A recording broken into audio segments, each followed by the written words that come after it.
Assalamualaikum warahmatullahi wabarakatuh. Perkenalkan, saya Fikri Febriano dengan NIM 0501232061 dari Prodi Ekonomi Islam, tepatnya di kelas 6I. Di sini saya akan menjelaskan materi tentang evaluasi proyek untuk memenuhi UAS dalam matkul evaluasi proyek.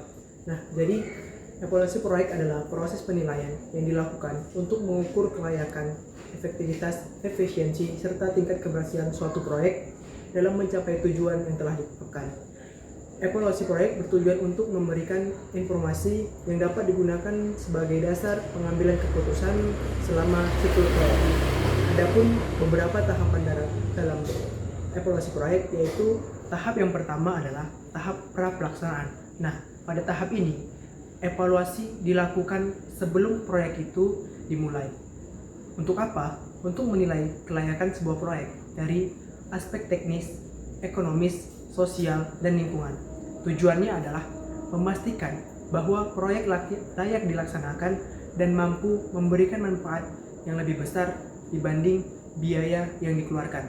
Contohnya, sebelum kita membangun sebuah pabrik pengolahan hasil dari pertanian, dilakukan studi kelayakan untuk mengetahui potensi pasar, kebutuhan modal, dan kesediaan bahan baku yang tersebar di masyarakat atau di halayak umum. Nah, tadi itu adalah tahap yang pertama. Tahap yang kedua adalah tahap pelaksanaan, di mana evaluasi dilakukan selama proyek itu berjalan atau berlangsung untuk memantau kemajuan pekerjaan, penggunaan anggaran, kualitas hasil, dan pencapaian target waktu. Melalui evaluasi ini, penyimpangan dapat segera diketahui dan diperbaiki. Contohnya, dalam proyek pembangunan jalan, dilakukan monitoring mingguan terhadap progres pekerjaan agar tidak terjadi keterlambatan penyelesaian dalam pembangunan jalan tersebut. Nah, setelah dua tahapan tadi selesai, maka masuklah kita kepada tahapan yang terakhir, yaitu tahapan pasca pelaksanaan.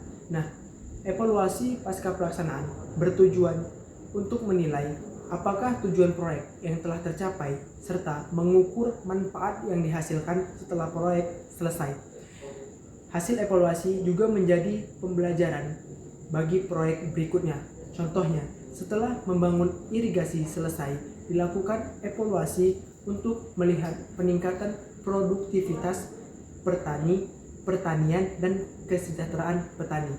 Nah, baik, masuk kita kepada soal yang kedua, di mana saya akan memberikan 5 faktor penyebab kegagalan proyek dan contohnya.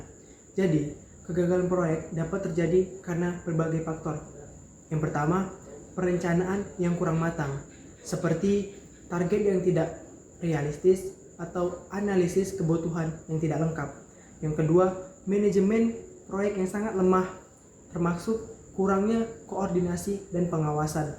Dan yang ketiga, keterbatasan anggaran, sehingga proyek tidak dapat diselesaikan sesuai rencana.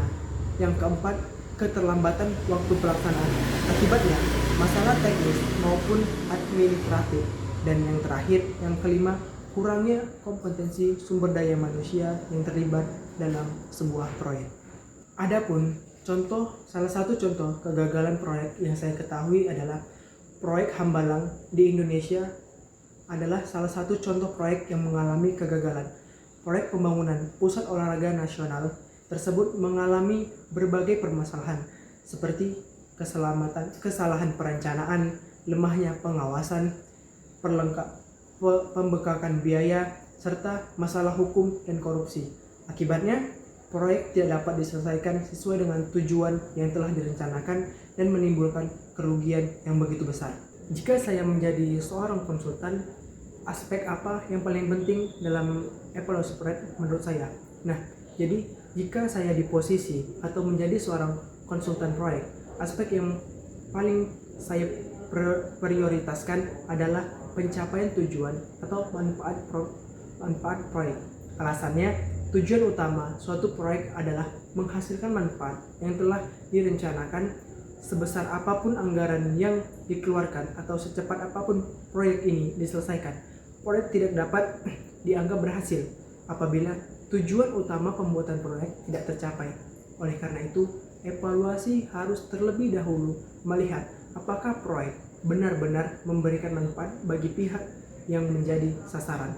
Misalnya, dalam proyek pembangunan irigasi pertanian, keberhasilan tidak hanya diukur dari selesainya pembangunan saluran air, tetapi juga dari meningkatnya ketersediaan air bagi petani yang meningkatkan hasil panen. Jika manfaat tersebut tercapai, maka proyek dapat dikatakan berhasil. Mungkin itu saja yang dapat saya sampaikan. Dan syarat untuk memenuhi UAS.